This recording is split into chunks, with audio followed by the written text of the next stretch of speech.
Welcome po dito sa ating channel ang Biyahe y Komida. June 11, 2026. Matamis na mensahe ni Sue Ramirez para kay Dominic Roque, nagpakilig online. Kapag kasama mo ang tamang tao, naiimpluwensyahan kanyang umunlad at maging mas mabuting bersyon ng iyong sarili. Ganito mismo ang nararamdaman ni Sue Ramirez tungkol sa kanyang nobyo na si Dominic Roque. Sa isang nakaaantig na video na ibinahagi sa Instagram ng @taken by Tandat Photography, hindi napigilan ng aktres na ipahayag ang kanyang paghanga kay Dominic sa isang panayam sa press. Habang komportableng nakaupo suot ang isang damit na may disenyong bulaklak at may hawak na mikropono, maliwanag ang ngiti ni Sue habang ikinukwento niya ang positibong impluwensya ni Dominic sa kanyang buhay.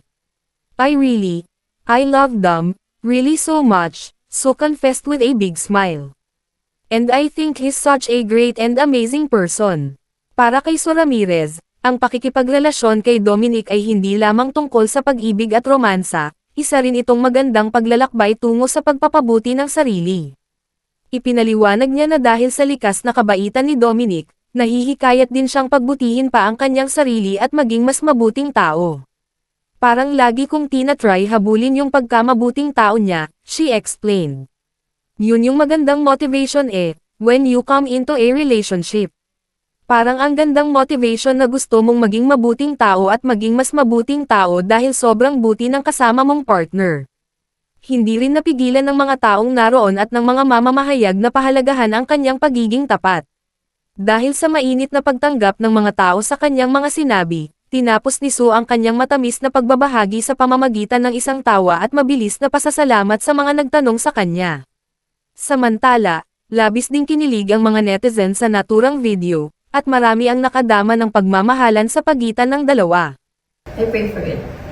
I love Dom, really, so much. And I think he's such a great and amazing person. And parang, lagi kong tinatry habulin yung pagkamabuting tao niya. Yun yung magandang motivation when you come into a relationship. Parang, ang gandang motivation nun na gusto mong maging mabuting tao at mas mabuting tao dahil sobrang buti ng kasama mo, ng partner mo.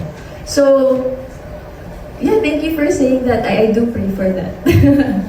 I was standing all alone against the world outside. You were searching for a place to hide. Oh, diba? At yan ang ating latest showbiz chika update for today. Please like and share ang video at huwag kalimutan mag-subscribe, i-click ang notification bell for more showbiz chika updates at suportahan po ang ating Facebook page. Maraming salamat sa lahat ng nag-subscribe indeed, magandang buhay sa lahat, adios!